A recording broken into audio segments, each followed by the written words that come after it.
Eu sou Vitória Galvão e eu vou conversar com o pesquisador Jones Albuquerque, do Laboratório de Imunopatologia Keizo Azami, o LICA, da UFPE, e professor do Departamento de Estatística e Informática da Universidade Federal Rural de Pernambuco. Jones Albuquerque é um dos coordenadores das ações do Instituto para a Redução de Riscos e Desastres de Pernambuco, da UFRPE, que, em parceria com o LICA, da UFPE, faz um acompanhamento diário dos números da Covid-19 em Pernambuco, no Brasil e no mundo. Vamos então convidar o professor Jones Albuquerque. E para começar, professor, eu gostaria que você nos apresentasse um pouco o seu currículo.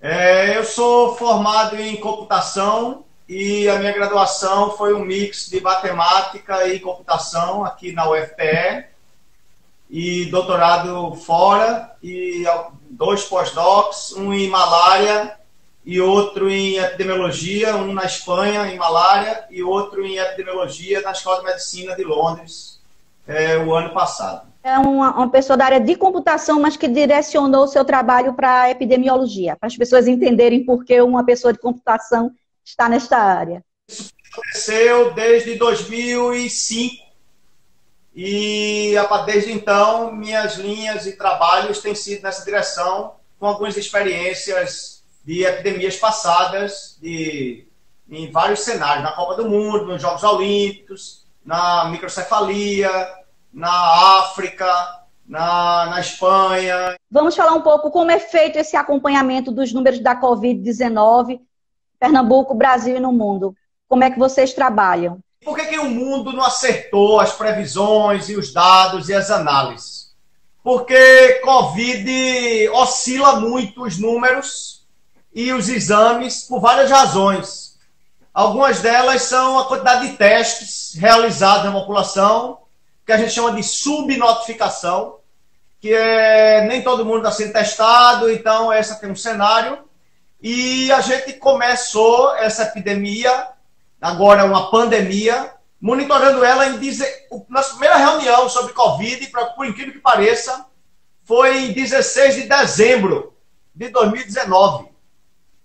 E a gente aqui no laboratório de imunopatologia, que é o LICA, aqui na UFPE, conseguiu monitorar isso naquela época e falou com a Defesa Civil e iniciou um monitoramento mais de perto. É assim que a gente monitora os dados. Isso é Brasil em tempo real, isso é Brasil quase agora, 15, 16, 17 de maio, e vocês vão ver que ele vai começar em 28 de fevereiro. E veja como ele estava em 28 de fevereiro. Isso aqui é maio. E eles vão voltar 25 de fevereiro. Ele era branquinho, ó. E vocês trabalham com os dados oficiais, então? Sim, a gente trabalha com várias bases. A Secretaria de Saúde tem uma parceria muito antiga com a gente aqui. A Secretaria de Saúde do Estado e a do município, o Recife também. E a gente usa bases do mundo todo. Porque como eu tenho inserção na Unicef, com alguns projetos lá de duração. Tem 2 médicos do Unicef que fazem doutorado com a gente aqui no LICA. Então a gente tem uma interação muito próxima e aí consegue ter cenário de mundo mais rápido. Essa tal curva, a curva pandêmica. Gostaria que você explicasse um pouco o que é esta curva, de forma didática, o nosso público aqui é bem variado, e como é que ela está se comportando, tanto no Brasil como em Pernambuco. Isso, as curvas, né? Isso é um conceito matemático, que quer dizer, quando você tenta modelar um fenômeno, você normalmente desenha ele por uma curva. E a gente tem a curva de idade nossa, a gente fica criança, vira adulto, e vira idoso e depois morre. A gente tem curvas para tudo na nossa vida, e normalmente a gente observa elas. E as curvas que a gente tenta observar aqui são as curvas de quantidade de doentes, quantidade de mortos, quantidade de pessoas que ganham acima de 5 salários e moram perto de um lugar que tem muito morto. Então são N curvas. Isso a gente chama na matemática de um espaço N-dimensional. Ou seja, tem dimensão N, quantas você quiser. A gente aqui, para você ter ideia, o relatório que a gente emite diariamente tem 111 mapas. Então, por aí você tira a dimensão do tamanho do que está monitorando. As pessoas ficam sempre se perguntando, chegou o pico, quando é que começa a cair e nunca chega? Sempre tem uma previsão que não se concretiza. Como é que está esse comportamento da curva no Brasil? Isso aqui que está pintado aqui é o Brasil, que eu estou mostrando aqui, ó, esse cenário escuro. Tem Sim. o Brasil e outros países que estão em clarinhos são os que já passaram pela epidemia. Então, eles estão clarinhos e descendo. Qual é o problema do Brasil? Está em expansão. Isso aqui é uma curva logarítmica, nem linear é. Se a gente vai para uma curva linear, que é o que a gente normalmente usa nas nossas contas, a gente percebe o Brasil aqui, ó, numa agressividade muito alta em relação a outros países. E tem um gráfico que eu gosto muito, que é como é que a gente está combatendo a curva. E olha, isso aqui é o número de óbitos. Dia. Deixa eu virar aqui um pouquinho para melhorar. Isso. Brasil. Olha a curva do Brasil. É uma ascendência. Esse aqui de cima é os Estados Unidos. A gente está quase alcançando ele. Os outros países todos a gente já caiu. A gente já passou eles. Então você está perguntando, a gente está chegando num pico? Não sabe. A gente está apontando para um pico. Hoje eu dei uma entrevista na Rádio Jornal, foi de Chão Nacional, foi, e eu estava falando do Araxã. A gente tem um conceito aqui em Pernambuco que é o chã. Chã é um lugar onde você sobe e fica lá em cima, plano. Parece que a gente está indo para uma chã. E depende muito da população para a gente voltar ao local de baixo. Essa é que é a grande questão. A gente estava falando de Brasil e Pernambuco. Como é que está o comportamento dessas curvas? É a curva de óbito, não é isso? De casos? Pernambuco, eu tenho uns gráficos aqui, ó. Isso aqui é um gráfico comparando isso. Comparando os outros países coloridos. O preto é Brasil e o azul, o roxo aqui é Pernambuco. Então a gente está vendo que Pernambuco está caminhando com o Brasil. O que não é nada bom nesse cenário de óbito. Isso aqui é óbito. O que aqui a gente percebe? Isso aqui é um gráfico logarítmico também. A gente usa gráfico logarítmico. Tem um colega meu que brinca muito assim. Jones, pela primeira vez eu vi os repórteres e os jornais, etc., fazendo gráficos log. Isso está sendo um orgulho para mim. Os gráficos log é quando a gente perde a noção da grandeza. A gente precisa dividir por 10 tudo, para poder caber no gráfico.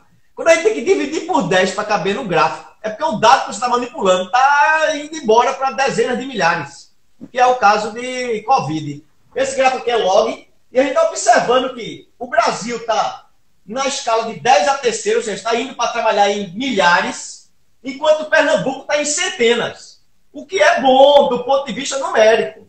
Mas do ponto de vista de óbito, quer dizer centenas de óbitos. Dia. Isso não é bom para ninguém. Nem que fosse um óbito. Eu até ouvi seu comentário na Rádio Jornal, que algumas pessoas se animam. Olha, de ontem para hoje o número de óbitos caiu. Ainda não é motivo para comemorar, não é verdade? Não, porque tem essas oscilações assim, ó. Todos os gráficos históricos. Deixa eu pegar um aqui legal. Isso aqui, ó, pronto. Isso aqui é óbitos no mundo. Olha a oscilação. Essa oscilação é quase impossível. Por que os estatísticos erraram tanto? Os modelos não conseguem. Por mais estatística sofisticada que se tenha, porque a gente não consegue encaixar uma curva que modele essa. A vida é muito novo, a gente não entende ele. A gente não sabe ainda como é que ele se comporta ou não, para poder usar os instrumentos que a gente tem de computação, de inteligência artificial, de estatística, etc. Então isso não funciona para a Covid e muito infelizmente. O governo tem adotado uma série de medidas. E a partir do último sábado, por 15 dias, ele apertou, né? Tomou medidas mais rígidas em 5 municípios: Recife, Olinda, Jaboatão dos Guararapes, Camaragibe e São Lourenço da Mata. Por que só esses? Será que não seria melhor uma área mais abrangente? E se essas medidas não poderiam ser ainda mais rígidas? Porque eu percebo que muitos jornalistas, inclusive, chamam até de lockdown. Mas, já conversei com você antes, ainda não caracteriza um lockdown propriamente dito. Tem um cenário mapeado por a gente com a quantidade de infectados indo para o interior do estado. Eu observo de longe, aí você não precisa nem entender direito muito. Olha onde está a mancha vermelha, grosseira. Está aqui no litoral, provocado pelo nosso aeroporto internacional, provocado por essas outras coisas. O que o governo fez? A gente tem métricas epidemiológicas que disparam as coisas. Tipo, caso importado, caso comunitário, e tem um caso comunitário, ou seja, gerado pela própria comunidade infectada, quantidade de pessoas por cada 100 mil habitantes, tem o que a gente chama de gatilhos, que disparam as ações epidemiológicas. O que o governo fez? Sabiamente, corretíssimo, ninguém questiona, pode ver. Ele pegou os gatilhos, colocou e fez assim, quem está gatilhado já? Aí está gatilhado Recife, Camaragibe, etc, etc. Paulista está gatilhado? Ainda não, mas está bem pertinho. Ainda vai bloquear o estado todo? Pouco provável. Mas seria muito bom, seria excelente. Mas como é que você mantém a renda do povo que precisa sair para vender uma palma de banana? Se ele não vende aquela palma, ele não consegue comer. Como é que você diz para um cara desse para ficar em casa? É complicado muito. E é isso que o governo tem tentado. Com políticas, incentivos, bolsa. Só que é 10 milhões de pessoas. Tente resolver 10 milhões. Por que essas medidas adotadas a partir de sábado ainda não caracterizam, as medidas que restringem a circulação ainda não caracterizam um lockdown? Por isso, e o governo, inclusive, não adota este termo. Porque o lock, né? A gente falou sobre isso. Lock em inglês quer dizer trancar. Tranquei. Isso. Trancar. O que a gente entende por trancar? Qual a diferença de trancar para fechar? Tem chave. Trancar, eu tranquei, não tem quem abra, meu filho. Quando a gente tranca, quer dizer, não sai daí nem que queira. Então, trancado deveria ser 5 horas da tarde, um apito na rua. Todo mundo para casa. Tá na rua, multa. Não adianta prender, porque se prender é pior para a Covid. Tem que multa. 5 horas da manhã, todo mundo para sair que quiser, mas só um por vez. Isso é trancar. A gente não tá aconteceu na França, na Espanha. Isso, tem alguns locais que chegaram ao disparo, o gatilho, para isso. O que a gente espera com essas 2 semanas agora? Que a gente não precise gatilhar um lock. Mas como a gente está vendo nas TVs, etc., a gente não tem meio cultura para isso, não. Professor Jones, além da restrição da circulação, o governo determinou o rodízio de veículos. A placa ímpar nos dias ímpares e a par nos dias pares. O que o senhor está achando desse rodízio? Acha que ele tem efetividade? Isso, de novo, são os gatilhos, certo? Então, esse gatilho do par e ímpar, etc., sim, se a gente fosse disciplinado. Veja daqui que conclusão a gente pode chegar. A gente pode chegar à conclusão que a gente não tem disciplina para tomar conta da gente mesmo. Não precisava nem de regra nenhuma. Basta dizer, pessoal, o vírus está chegando, que é como aconteceu na Suécia, por exemplo, Nova Zelândia, que todo mundo cita de casos de sucesso. Sim, perfeito. Só que o povo assimila. Na Suécia nem tanto, né, professor Jones? Na Suécia nem tanto. Nem tanto, mas já assimila muito melhor que a gente, já é distante, já é separado, ninguém fica entranhado no outro, ninguém fica na fila do banco respirando nas costas dos outros. Ontem e hoje, né, são os 2 primeiros dias úteis depois da adoção das medidas, e a adesão ao isolamento, essa adesão caiu. E comparando com o final de semana, no final de semana foi 59,9%, no estado caiu para 49,8%. E no Recife, especificamente, no final de semana foi 66,1%, caiu para 55,5%.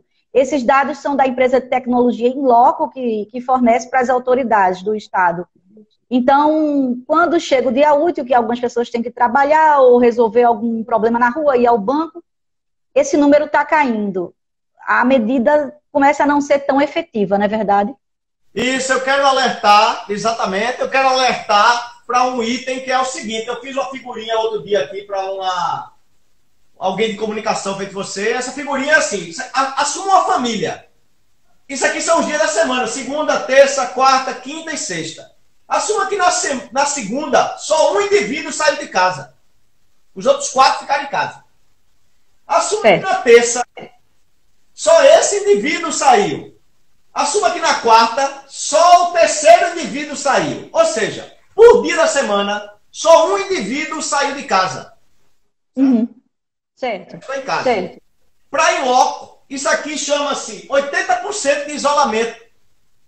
Para Covid, isso chama-se 0% de isolamento.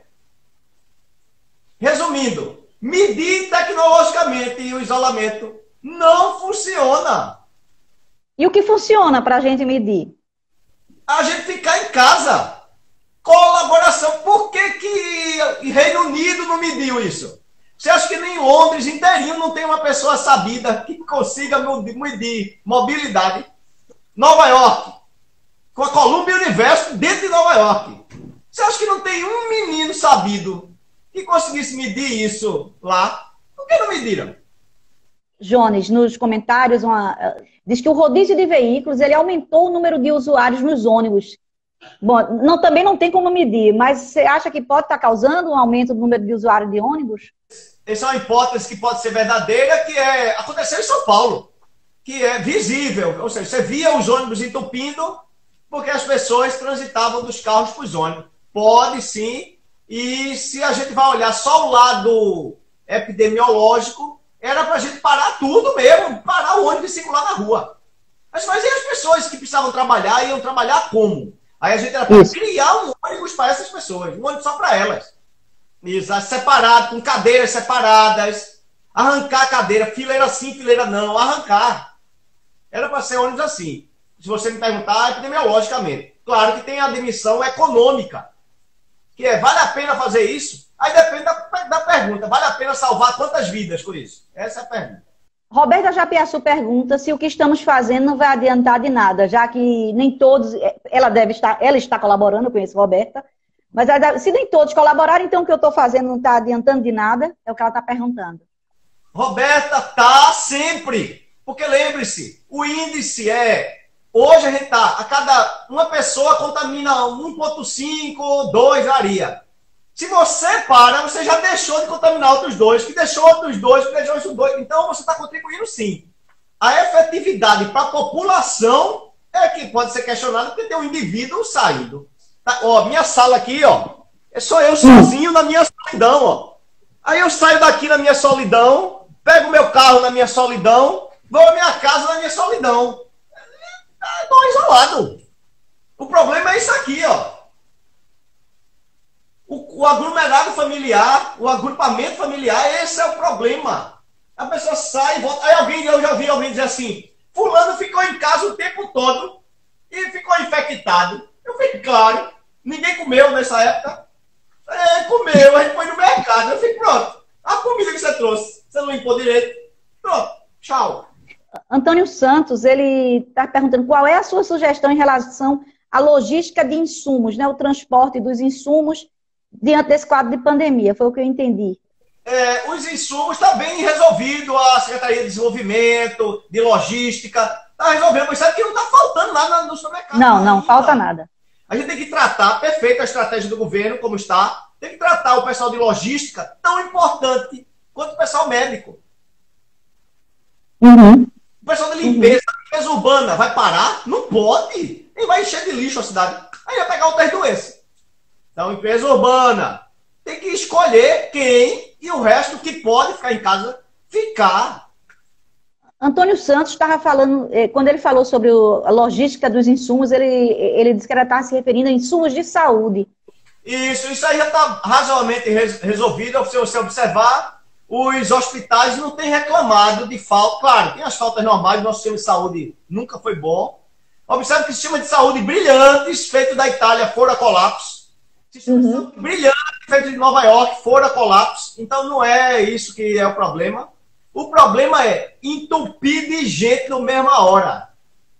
Não tem quem atenda 1.000 pessoas simultâneas de UTI. Não tem país no mundo que faça isso. Não consegue.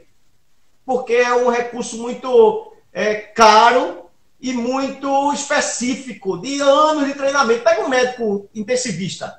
Ele tem décadas, eu sei que eu convivo aqui com vários aqui no LICA, décadas de experiência. Demora demais para botar um médico lá na UTI para resolver o indivíduo. Para entubar é verdade. o indivíduo, é uma complicação. Alguém pergunta aqui se essa semana chegamos ao pico da pandemia. A gente não sabe. O que a gente pode esperar nesses 15 dias aí? 15 dias, o que a gente espera é que a curva que estava subindo, que é aquela que a gente mostrou aqui, deixa eu achar ela aqui de novo, essa danada aqui, ó, que ela se estabilize. Eu perdi ela aqui, mas uma hora eu acho. Aqui. Essa daqui, ó, ela em vez de estar subindo, a gente espera. Aqui, ó. Com essas 15 semanas, essas 2 semanas, quando a gente passar elas, que a gente vai medir, na terceira semana a gente vai medir a primeira, ela passa isso, ó. A gente esperaria que ela fizesse isso aqui, ó. Mas não sei se vai ser possível. A gente é muito indisciplinado. O pernambucano diz o que tem de criativo, tem de indisciplinado.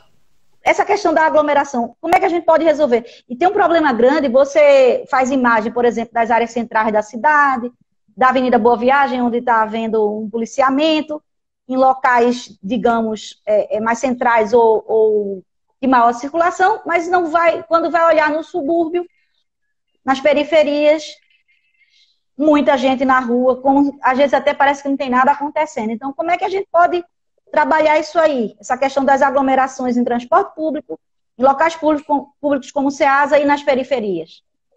Alguns locais, o Ceasa, por exemplo, a gente pode comparar ele a um hospital. Como é que você elimina a aglomeração de um hospital numa hora dessa? Porque você tem que criar as políticas de distanciamento. O Ceasa tem que continuar operando? Tem. E o governo está claro. isso, mas não vai ter restrição lá, não. Senão vai faltar comida.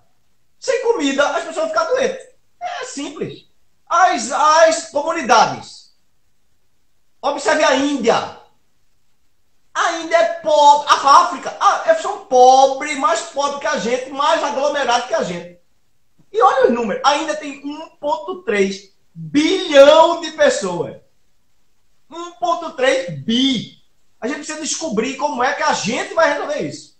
Você perguntar como é que a gente vai resolver o Alto do Mandu, Alto José Bonifácio, Ibura. As feiras livres. Isso, as feiras livres. A gente tem que criar o ato da gente. A banca. Na hora que vai botar a banca, eu vou esticar a banca. Vou botar lá no meu outro lado da rua. A gente tem que fazer isso. A gente tem que descobrir o jeito. Na cabeça do governador, as estratégias estão lá, mas ele não vai conseguir resolver, não. Outra pessoa pergunta aqui, Eli pergunta, o que seria essa estabilização da curva? Isso. E tem se falado, a estabilização vem dessa figura aqui, ó. Isso aqui é uma curva instável. Ela fica assim, ó. Isso é uma estabilização, ó. Estabilizar quer dizer ela entrar no nível de equilíbrio. A gente desenvolveu uma matemática específica, deixa eu ver se eu acho ela aqui, uma matemática específica que tenta capturar a estabilização. Deixa eu pegar ela aqui.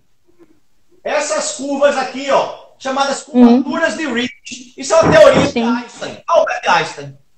O que a gente está falando de Einstein e tal. O que Einstein nos diz é o seguinte: Pernambuco está indo aqui num cenário nada agradável. Mas ele ainda é muito melhor que o Brasil. Sim. Então, o que o cenário nos diz é o seguinte: a gente tem uma chance com esse lote, por isso que o governo adotou. E se ele não funcionar, a gente vai ter que, logo mesmo, trancar com apito.